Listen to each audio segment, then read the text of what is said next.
নির্বাচিত করে সংসদে পাঠিয়েছেন জনাব কামরুজ্জামান রতন, একজন লড়াকু সৈনিক। ওনার আন্দোলন সংগ্রাম ফ্যাসিবাদী বিরোধী আমলের সময় আমরা দেখেছি এবং আমরা সেখান থেকে অনুপ্রেরণা গ্রহণ করেছি। আরও উপস্থিত আছেন আজকের এই উপজেলা এবং জেলা আইন শৃঙ্খলা রক্ষাকারী বাহিনীর সর্বস্তরের কর্মকর্তা কর্মচারী বৃন্দ এবং সর্বোপরি আমাদের সবচেয়ে শ্রদ্ধেয় জাতির শ্রেষ্ঠ সন্তান বীর মুক্তিযোদ্ধাগণ, 1971 সালে যারা জীবন বাজি রেখে আমাদের এই দেশকে স্বাধীন করেছিলেন। এই দেশ যদি স্বাধীন না হতো, আমরা যদি একটা স্বাধীন মানচিত্র, একটা স্বাধীন দেশ, স্বাধীন পতাকা না পেতাম, তাহলে এই রাষ্ট্রের মন্ত্রী এমপি আমরা আসলেই হতে পারতাম না। তাই আমি আপনাদের গভীর শ্রদ্ধা করে আমাদের যারা এখানে মুক্তিযোদ্ধারা উপস্থিত হয়েছেন এবং 1971 সালে যারা শহীদ হয়েছেন, বীর মুক্তিযোদ্ধারা রয়েছেন যারা আজকে আমাদের মাঝে নেই, তাদের সশস্ত্র চিত্তে আমি শ্রদ্ধা জ্ঞাপন করছি। আমি আরো শ্রদ্ধা জানাচ্ছি এবং স্মরণ করছি 2024 সালে ছাত্র জনতার গণ অভ্যুত্থানে সকলেই যারা শহীদ হয়েছেন, যারা দেশকে রক্ষায় কোনো কিছুর বিনিময় নয়, কেবলমাত্র তাদের অধিকারকে প্রতিষ্ঠা করার লক্ষ্যে বাংলাদেশ যে একটি দাস রাষ্ট্রে পরিণত হয়ে গিয়েছিল, সেখান থেকে উত্তরণ ঘটানোর জন্য তারা রাজপথে নেমে এসে বুকের তাজা রক্ত ঢেলে দিয়েছিলেন। তাদেরকেও আমি গভীর শ্রদ্ধা করে স্মরণ করছি, তাদের আত্মার মাগফিরাত কামনা করছি। যারা আহত হয়েছেন, বন্ধুত্ব বরণ করেছেন, তাদেরকেও আমি জানাই আমার সংগ্রামী সালাম এবং শুভেচ্ছা। 1971 সাল থেকে 2024 সাল পর্যন্ত যতগুলো গণতন্ত্র পুনরুদ্ধারের আন্দোলন হয়েছে, সেই আন্দোলনে সকলেই যারা আত্মাহুতি দিয়েছেন, যারা জীবনকে উৎসর্গ করেছেন, তাদেরকেও আমরা গভীর শ্রদ্ধা করে স্মরণ করছি এবং তাদের আত্মার মাগফিরাত কামনা করছি যারা শহীদ হয়েছেন। প্রিয় আমার সামনে উপস্থিত বীর মুক্তিযোদ্ধা বৃন্দ, আসলে আমি তো আপনাদেরকে চাচা বলেই সম্বোধন করার কথা, তো যেহেতু এটা একটা আনুষ্ঠানিক বৈঠক, তারপরেও আমি আপনাদেরকে বলছি যে আপনাদের প্রতি আমার সেই সম্মান এবং শ্রদ্ধা রয়েছে।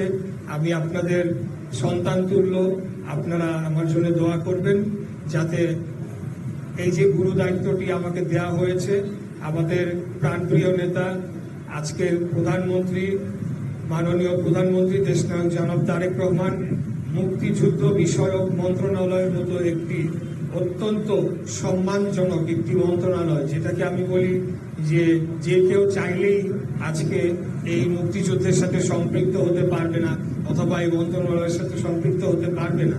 তো সেই সুযোগটা আমি পেয়েছি, সেটার জন্য আমি আমার নেতাকে গভীর শ্রদ্ধা করে সালাম জানাচ্ছি, কৃতজ্ঞতা পোষণ করছি আপনাদের মাধ্যমে।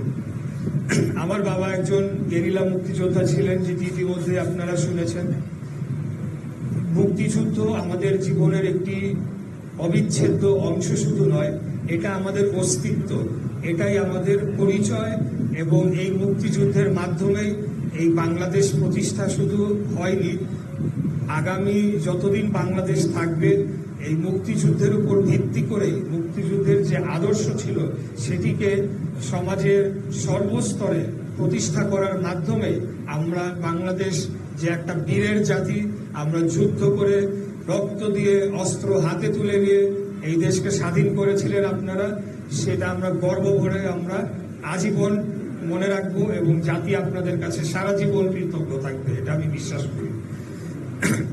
প্রিয় মুক্তিযোদ্ধা বৃন্দ, উপস্থিতি বৃন্দ, আপনারা জানেন যে বিগত 17 বছর 2009 সালে পতিত স্বৈরাচারী ফ্যাসিবাদী আওয়ামী লীগ সরকার ক্ষমতায় আসার পর থেকে তারা মুক্তিযুদ্ধকে একক সম্পত্তি বানিয়েছে এবং এর পুরো কৃতিত্ব তারা অন্যায়ভাবে মিথ্যা ইতিহাস উপস্থাপন করে সেই দাবিদার তারা হতে চেয়েছে এবং সেটির মাধ্যমে তারা যে গুম, খুন, হত্যা, লুটপাট, অর্থ পাচার, 3-4টা ভুয়া নির্বাচনের মাধ্যমে জনগণের ভোটের অধিকার কেড়ে নেওয়া সহ চাঁদাবাজি, সন্ত্রাস, মাদক হেন কোনো অপকর্ম নাই যেটি তারা করেন নাই, এবং সবকিছুকে জায়েজ করার জন্য তারা বারে বারে মুক্তিযুদ্ধের চেতনা, মুক্তিযুদ্ধকে বিক্রি করেছে, যেটা আমি একজন মুক্তিযোদ্ধার সন্তান হিসাবে সেটা আমাকে অত্যন্ত রাগান্বিত করে। কারণ আমি মনে করি তারা মুক্তিযুদ্ধকে অত্যন্ত অসম্মান করেছে এই সকল কর্মকাণ্ড করার মধ্য দিয়ে এবং সেটিকে জায়েজ করার চেষ্টা করার মধ্য দিয়ে। মুক্তিযুদ্ধ ছিল, আপনারা অবশ্যই, আপনাদেরকে আমার ইতিহাস যদি বলতে যাই তাহলে এটা অন্যায় হয়ে যাবে। আপনারা নিজেরা অস্ত্র হাতে ট্রেনিং নিয়ে যুদ্ধ করেছেন, তারপরেও বই পুস্তক পড়ে এবং বীর মুক্তিযোদ্ধাদের কাছ থেকে যতটুকু জেনেছি, আমার বাবার মুখ থেকেও বিভিন্ন সময় মুক্তিযুদ্ধের বিভিন্ন বিষয় জানতে পেরেছি, এটি ছিল একটি জনযুদ্ধ। এটি কোনো এক ব্যক্তি, এক দল বা কোনো এক গোষ্ঠীর যুদ্ধ ছিল না। যখন 1971 সালের 25শে মার্চ পাক হানাদার বাহিনী, যেটা আমার বাবার একটা বইতেও আছে, প্রকাশিত হয়নি, হবে সামনে, সেখানে অনেকগুলো বিস্তারিত বর্ণনা দেওয়া রয়েছে যে কিভাবে রাজারবাগ পুলিশ লাইন এবং পিলখানায় তৎকালীন পাক হানাদার বাহিনী ঝাঁপিয়ে পড়ল এবং রাস্তার ধারে সারি সারি লাশ পড়ে থাকলো, কমলাপুর রেল স্টেশনে লাশ পড়ে থাকলো এবং ঢাকা বিশ্ববিদ্যালয় ক্যাম্পাসগুলোতে, হলগুলোতে ঢুকে তারা আন্দোলনরত তরুণ ছাত্রদেরকে যেভাবে নৃশংসভাবে হত্যা করেছিল, তার পরিপ্রেক্ষিতে জাতি আশা করেছিল যে একটা যুদ্ধের ডাক আসবে, কারণ সেই যুদ্ধের একটা প্রেক্ষাপট দীর্ঘদিন যাবতই তৈরি হয়েছিল। পূর্ব পশ্চিম পাকিস্তানের যে দীর্ঘদিনের আমাদের এই অঞ্চলকে শোষণ করা, আমাদের এই সম্পদকে তারা লুণ্ঠন করে তাদের অংশে নিয়ে যাওয়া এবং সর্বশেষ 1970 সালের একটা নির্বাচনের মাধ্যমে যে একটা গণতান্ত্রিক সরকার রাষ্ট্র পরিচালনার দায়িত্বভার গ্রহণ করার কথা ছিল, সেটি যখন তারা দিল না এবং সর্বশেষ যখন তারা 25শে মার্চ কাল রাতে জনগণের উপরে, নিরস্ত্র নিরীহ জনগণের উপরে ঝাঁপিয়ে পড়ল, তখন দেশ যখন দিক বিদিক দিশেহারা, সেই সময় সম্ভবত 2:15 তারিখ ভোর রাত, তখন কালুরঘাট বেতার কেন্দ্র থেকে একটি ভাষণ, একটি কালোজয়ী স্বাধীনতার ঘোষণা আসলো, যেটি আমি আমার বাবার মুখে জেনেছি যে প্রথম যে ভাষণটি ছিল, সেই ভাষণে শহীদ প্রেসিডেন্ট জিয়াউর রহমান, তৎকালীন তিনি মেজর ছিলেন, তিনি নিজেকে বাংলাদেশের অস্থায়ী রাষ্ট্রপতি হিসেবে এবং মুক্তিযুদ্ধের সর্বাধিনায়ক হিসেবে তিনি জাতিকে আহ্বান জানালেন মুক্তিযুদ্ধের জন্য, এবং শুধু তাই নয়, তিনি বিশ্বব্যাপী তা আহ্বান জানালেন যাতে আমাদের সহযোগিতার জন্য তারা এসে দাঁড়ায়, অস্ত্র শস্ত্র এবং অন্যান্য রসদ দিয়ে যাতে আমাদের সাহায্য করে, কারণ আমাদের উপরে একটা গণহত্যা সংঘটিত হচ্ছে। পরবর্তীতে তিনি তৎকালীন যে আমাদের রাজনৈতিক নেতৃবৃন্দ ছিল তাদের সাথে সলা পরামর্শ ক্রমে তার ভাষণটি তিনি রাজনৈতিক নেতার পক্ষে দিয়েছিলেন। তো আমরা দেখেছি যে বিগত 17 বছর আমাদের স্বাধীনতার ঘোষক, আসলে একটা কথা কি, যার যেটা প্রাপ্য সেটা তাদেরকে দিতেই হবে, এবং আমাদের দল এটা দৃঢ়ভাবে বিশ্বাস করে। আমাদের আজকের মাননীয় প্রধানমন্ত্রী জনাব তারেক রহমান সংসদের ভেতরে বাইরে বহুবার কথাটি বলেছে, যার যেটা প্রাপ্য সম্মান তাকে সেটা দিতে হবে। কিন্তু আমরা দেখেছি আওয়ামী ফ্যাসিবাদী সরকারের সময় তাদের যে সংকীর্ণতা, হীনমন্যতা, তারা শহীদ রাষ্ট্রপতি জিয়াউর রহমানকে এমন কোনো ভাবে নাই যে হেয় প্রতিপন্ন করার চেষ্টা করেন নাই, এমনকি তাকে এক পর্যায়ে পাকিস্তানের চর বলে পর্যন্ত সম্বোধন করা হয়েছে। তো যাই হোক, এটা আমাদের জন্য কেন দুঃখজনক যে এটা তো আমাদের একটা গ্লোরিয়াস হিস্টোরি, একটা আমাদের জন্য গৌরবজনক ইতিহাস, সেখানে সবার যে অবদান সেটিকে সঠিকভাবে মূল্যায়ন করে সঠিক ইতিহাসটা তুলে ধরতে হবে, তারপর জনগণ বিচার করে নিবে যে আসলে কার কি ভূমিকা ছিল। এটা আমরা বিশ্বাস করি। আমাদের সাবেক প্রধানমন্ত্রী মরহুমা বেগম খালেদা জিয়া 2001 সালে মুক্তিযোদ্ধাদের গুরুত্ব বুঝতে পেরে এবং তাদেরকে সম্মান এবং তাদের যে সার্বিক ওয়েলফেয়ার সেটিকে নিশ্চিত করার জন্য উনি ক্ষমতায় আসার পরপরই মুক্তিযুদ্ধ বিষয়ক মন্ত্রণালয় প্রতিষ্ঠা করেছিলেন এবং সেখানে সকল মুক্তিযোদ্ধা যারা আহত রয়েছেন তাদের চিকিৎসার ব্যবস্থা, যারা দরিদ্র পরিবারের মুক্তিযোদ্ধা রয়েছেন বা মুক্তিযোদ্ধাদের পরিবার যারা দরিদ্র রয়েছেন তাদের পুনর্বাসন, তাদের নানাবিধ সুযোগ সুবিধা যেটা তাদের প্রাপ্ত, কারণ তারা অস্ত্র হাতে নিয়ে জীবন বাজি রেখেই দেশকে স্বাধীন করেছিল, সেই সুবিধাগুলা তখন থেকে চালু করা হয়েছিল। কিন্তু আমরা পরবর্তীতে লক্ষ্য করেছি অত্যন্ত দুঃখজনকভাবে 2009 সালে বিগত ফ্যাসিবাদী সরকার ক্ষমতা আসার পর তারা এই পুরো প্রক্রিয়াটাকে এমনভাবে দলীয়করণ করলো, এমনভাবে বিতর্কিত করলো, 71 সালে যাদের হতে পারে এমন দু একজনও পাওয়া গিয়েছে যাদের জন্ম পর্যন্ত হয় নাই, তারা পর্যন্ত মুক্তিযুদ্ধের সার্টিফিকেট নিয়ে তারা বিভিন্ন জায়গায় দেন দরবার করে তারা একটা সুবিধা ফায়দা লোটার চেষ্টা করলো। এবং আমরা আমাদের আজকে যে মাননীয় স্পিকার একজন রণাঙ্গনের বীর মুক্তিযোদ্ধা শহীদ রাষ্ট্রপতি জিয়াউর রহমানের সহচর ছিলেন মেজর হাফিজউদ্দিন আহমেদ বীর বিক্রম, তার মুখ থেকে আমি শুনেছি বিগত সরকারের সময় 7 জন সচিব ছিলেন যারা ভুয়া মুক্তিযোদ্ধা সার্টিফিকেট দিয়ে তারা সচিব পদে তারা পদোন্নতি পেয়েছিলেন। এরকম একটা অবস্থায় নিয়ে যাওয়া হয়েছিল। এই যে এই কথাগুলো আমি কেন বলছি, আমার জেনারেশন থেকে বা আমার যারা বিগত 24 সালে যে ছাত্র জনতার আন্দোলন হয়েছে তাদের ভেতর একটা বিতৃষ্ণার জন্ম হয়েছিল কেবলমাত্র আওয়ামী লীগের এই সকল কর্মকাণ্ডের কারণে, যার কারণে মুক্তিযুদ্ধ কিছুটা হলেও তাদের কাছে একটা বিতর্ক আমি বলবো না, কিন্তু কিছুটা হলেও একটা ক্ষতিগ্রস্ত হয়েছে। তো আমি আজকে দায়িত্ব গ্রহণ করেছি। আমার দায়িত্ব যদি আমি মোটা দাগে বলি যে 1971 সালের মহান মুক্তিযুদ্ধ থেকে এবং 2024 সালের যে রক্তাক্ত গণ অভ্যুত্থান হয়েছে এটিকে আলাদাভাবে দেখার কোনো সুযোগ নাই। আমরা লক্ষ্য করেছি যারা স্বাধীনতা বিরোধী ছিল, যারা বাংলাদেশকে চায় নাই, যারা বাংলাদেশের সাধারণ জনগণের বিরুদ্ধে অস্ত্র হাতে তুলে নিয়ে তারা যুদ্ধ করেছে নিজ দেশের মানুষের বিরুদ্ধে, শুধু তাই নয় আগ্রাসী বাহিনী অর্থাৎ পাক হানাদার বাহিনীকে সাহায্য সহযোগিতা করার মাধ্যমে আমাদের নিজ দেশের জনগণকে হত্যা করেছে, ধর্ষণ করেছে, তাদের বাড়িঘর লুটপাট করেছে, দেশকে স্বাধীন হতে দেয় নাই। তারা চেষ্টা করে যে একটা বিভাজন তৈরি করার 71 না 24। তো আমি আসলে বলবো 24 হলো 71-এর একটা ধারাবাহিকতা। 71-এ আমরা স্বাধীন দেশ পেয়েছি, 71-এর সাথে কোনো কিছুর তুলনা কোনোদিনও হতে পারে না, এটা হতে দেওয়া হবেও না। আমাদের আজকের মাননীয় প্রধানমন্ত্রী জনাব তারেক রহমান, উনি একজন মুক্তিযোদ্ধা প্রজন্ম, ওনার বাবা ছিলেন স্বাধীনতার ঘোষক। যদি মুক্তিযুদ্ধের পক্ষের এবং ধারক বাহক কেউ হয়ে থাকে, সবচেয়ে বেশি ওনার সেই দায়িত্বটা উনি এখন পালন করছেন এবং উনি স্পষ্টভাবে আমাদেরকে বলেছেন কোনোদিনও মুক্তিযুদ্ধের সাথে অন্য যে কোনো গণতান্ত্রিক আন্দোলনের কোনো তুলনা হতে পারে না। একটা হচ্ছে সামরিক বাহিনীর সাথে অস্ত্র হাতে নিয়ে ট্রেনিং নিয়ে যুদ্ধ করা, আরেকটা হচ্ছে গণ আন্দোলন। আমরা কোনো আন্দোলন কোনো কিছুকেই খাটো করতে চাচ্ছি না, আমরা শুধু সেই স্বাধীনতা বিরোধীদেরকে আমরা সতর্ক করে দিতে চাচ্ছি তারা যে অপচেষ্টাটি করে চেষ্টা করেছিলেন সেটি ব্যর্থ হয়েছে এবং আগামী দিনে আরো তারা ব্যর্থ হবে, কারণ বাংলাদেশের মানুষ জানে তাদের ভূমিকা কি ছিল 1971 সালে। এবার আসি 2024 সালে।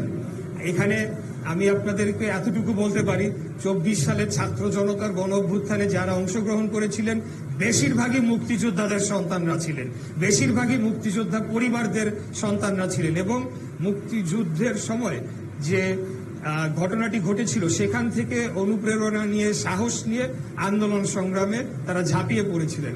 আমি আমার কথা বলতে পারি এই গণ অভ্যুত্থানের আরো বেশ কিছু আগের থেকেই আমি আন্দোলন সংগ্রামে সক্রিয় ছিলাম রাজপথে এবং প্রতিটা মুহূর্তে আমি মুক্তিযুদ্ধকে প্রেরণা হিসেবে বুকে ধারণ করে খুনি হাসিনার বিরুদ্ধে আন্দোলন সংগ্রামে লড়াইয়ে ঝাঁপিয়ে পড়েছি। অতএব আমরা বলতে চাই যে দেশ এখন ফ্যাসিবাদ মুক্ত হয়েছে। 71 সালে যে যুদ্ধ হয়েছিল সেটি হয়েছিল বাংলাদেশে একটি গণতান্ত্রিক রাষ্ট্র ব্যবস্থা কায়েম করার জন্য, যেটিকে বিগত ফ্যাসিবাদী সরকার ধ্বংস করে ফেলেছিল। এখন একটা সুযোগ এসেছে, আমরা সকলে মিলেমিশে আমাদের একটা নির্বাচিত সংসদ রয়েছে, সেখানে আলাপ আলোচনা হচ্ছে, ডিবেট হচ্ছে, বিভিন্ন ইস্যুতে কথা হচ্ছে।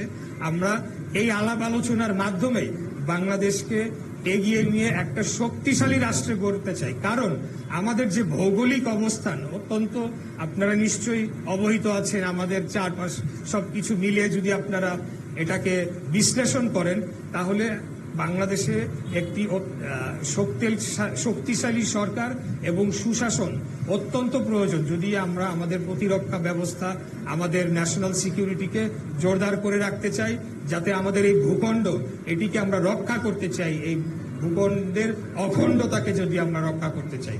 তাই আগামী দিনে আমরা গণতান্ত্রিক চর্চার মধ্য দিয়ে আমরা বাংলাদেশকে গড়ে তুলব। আর আমার এখানে আপনাদের আজকে এই অনুষ্ঠানের সভাপতি তিনি কয়েকটি কথা বলেছেন, যেমন পার্শ্ববর্তী জায়গায় সরকারের খাস জমি রয়েছে, সেটা যদি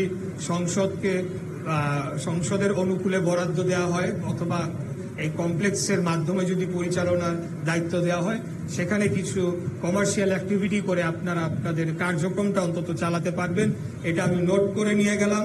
আমি মন্ত্রণালয়ে গিয়ে আমাদের মাননীয় মন্ত্রী এবং আমার মাননীয় প্রধানমন্ত্রী ওনাদের সাথে আলাপ করে এটাকে দেওয়ার ব্যবস্থা করার জন্য আমি কার্যকরী উদ্যোগ নিব ইনশাআল্লাহ।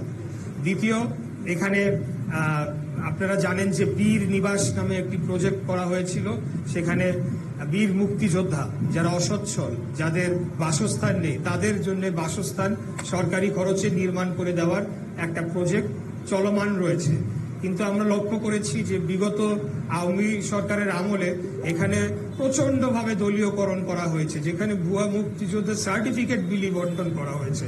অতএব ওই বীর নিবাসগুলা কাদের অনুকূলে গিয়েছে বেশিরভাগই সেটা আমাদেরকে অনুমান করলেই চলে, আমরা বলতে পারি, সেখানে আমাদেরকে আর ভেঙে বলার দরকার নাই। তারপরেও আমি বলবো যে আমরা এই ব্যাপারে আসার পরে কার্যকরী জোরালো পদক্ষেপ আমরা মন্ত্রণালয়ে মিটিং করে নিয়েছি। আমরা এই তালিকাগুলো যাচাই বাছাই করব। যারা প্রকৃত মুক্তিযোদ্ধা, যারা এখন পর্যন্ত তাদের যে প্রাপ্যটুকু পান নাই, সেটা আমি মাননীয় আমাদের সংসদ সদস্য, যেহেতু এটা ওনার কনস্টিটিউয়েন্সি, ওনাকে অনুরোধ জানাবো আপনি সংসদের সাথে এবং অন্যান্য যারা সম্মানিত ব্যক্তিবর্গ এই অঞ্চলে রয়েছেন তাদের সাথে আপনারা বসে কথা বলে আমাদেরকে যদি ডিসি অফিসের মাধ্যমে তালিকাটি প্রেরণ করা হয়, আমরা দ্রুততম সময় ব্যবস্থা নিয়ে আপনাদের প্রাপ্যটুকু আপনাদেরকে বুঝিয়ে দেব ইনশাআল্লাহ। আরেকটা বিষয়, চিকিৎসা ভাতা সংক্রান্ত একটা কথা এসেছে। আমার যতটুকু নলেজ আমার রয়েছে যে চিকিৎসার জন্য একটা আলাদা ব্যবস্থাপনা মুক্তিযুদ্ধ বিষয়ক মন্ত্রণালয়ের মাধ্যমে বীর মুক্তিযোদ্ধাদের জন্য করা হয়ে থাকে। যদি আপনাদের কোনো চিকিৎসার প্রয়োজন হয় এবং সেটি যদি কোনো জটিল রোগ হয় এবং অ্যাডভান্স ট্রিটমেন্ট লাগে, তাহলে 5 লক্ষ টাকা পর্যন্ত বরাদ্দ প্রত্যেকটি মুক্তিযোদ্ধা যারা অসুস্থ রয়েছেন তাদের অনুকূলে এটা দেয়া হয়ে থাকে। এর পাশাপাশি বিভিন্ন হসপিটালের সাথে আমাদের চুক্তি রয়েছে। আপনারা সেখানে চিকিৎসা নিয়ে আসলে পরবর্তীতে মাস শেষে আমাদেরকে তারা বিল পাঠায়, আমরা সেই বিলটা পরিশোধ করে দিই। তারপরেও যদি কোনো সমস্যা থেকে থাকে চিকিৎসা সংক্রান্ত, আরেকটু বিস্তারিত যদি আমাকে পত্রের মাধ্যমে জানানো হয় মাননীয় সংসদ সদস্যের মাধ্যমে, আমরা সেটা ব্যবস্থা অবশ্যই গ্রহণ করবো ইনশাল্লাহ। এখন আপনারা নিশ্চয়ই ভাতার কথা বলা হয়েছে। তো বর্তমানে আপনারা জানেন বাংলাদেশের অর্থনৈতিক অবস্থা কি, এটা নিয়ে বিস্তারিত বলতে গেলে ঘন্টা চলে যাবে, এটা নিয়ে আমি আর বললাম না। তবে এর মধ্যেও আপনার উৎসব ভাতা বাদে প্রতি মাসে সম্ভবত 20,000 টাকা করে ভাতা বীর মুক্তিযোদ্ধাদেরকে দেয়া হচ্ছে। তো এটা অর্থনীতির সাথে সামঞ্জস্য রেখে এবং মুদ্রাস্ফীতির সাথে সামঞ্জস্য রেখে কিছু করা যায় কিনা সেই বিষয়ে আমি আলাপ আলোচনা করে আমাদের আমাদের মন্ত্রণালয়ে আমি মিটিং এটা উত্থাপন করবো ইনশাল্লাহ। আর এখানে একটা ভবন মেরামতের জন্য একটা অনুদান চাওয়া হয়েছে। আমি এটা অন্তত কথা দিতে পারি যে এটা খুব বেশি সমস্যা হবে না। আমি এটা হয়তো বা দ্রুততম সময়ে বরাদ্দ আপনাদেরকে দিয়ে দিব, আপনারা আপনাদের মেরামত কার্যক্রম করে যাবেন। আর স্বাধীনতা দিবসের উদযাপনের বিষয়ে অবশ্যই আমার মনে হয় বাংলাদেশের যে জনসংখ্যা সেই তুলনায় এই স্বাধীনতা দিবস তো আমাদের স্বাধীনতা দিবস বলেন, বিজয় দিবস বলেন, এটা আমাদের অস্তিত্ব, এটা আমাদের পরিচয়। তো এটাকে যাতে আরো গ্ল্যামারাস ভাবে সুন্দরভাবে উদযাপন করা যায়, যাতে পরবর্তী প্রজন্ম তারা ইতিহাস সম্পর্কেও জানতে পারে, মুক্তিযোদ্ধাদের সম্পর্কেও জানতে পারে, সেটার জন্য বরাদ্দ বাড়ানোর জন্য দাবি এসেছে। সেটা আমরা বিবেচনা করব ইনশাল্লাহ, এই কথা আপনাদেরকে দিচ্ছি। তো উপস্থিতিবৃন্দ, অনেকক্ষণ আপনারা আমার জন্য অপেক্ষা করেছেন। আমি করজোরে বিনীতভাবে আপনাদের কাছে ক্ষমা চাচ্ছি যে যেই সময় আসলে আসার কথা ছিল তার থেকে আবার কিছুটা বিলম্ব হয়েছে। রাস্তাঘাটের বিষয় থাকে, যেহেতু অনেকগুলো দায়িত্ব এখন পালন করছি, তার কারণে আমার বিলম্ব হয়েছে। আপনারা আমাকে ক্ষমা সুন্দর দৃষ্টিতে দেখবেন। এই বলে আজকের মতো আপনাদের থেকে বিদায় নিয়ে আমার বক্তব্য শেষ করছি। খোদা হাফেজ। বাংলাদেশ জিন্দাবাদ, বাংলাদেশ জাতীয়তাবাদী দল জিন্দাবাদ, শহীদ রাষ্ট্রপতি জিয়াউর রহমান। ধন্যবাদ।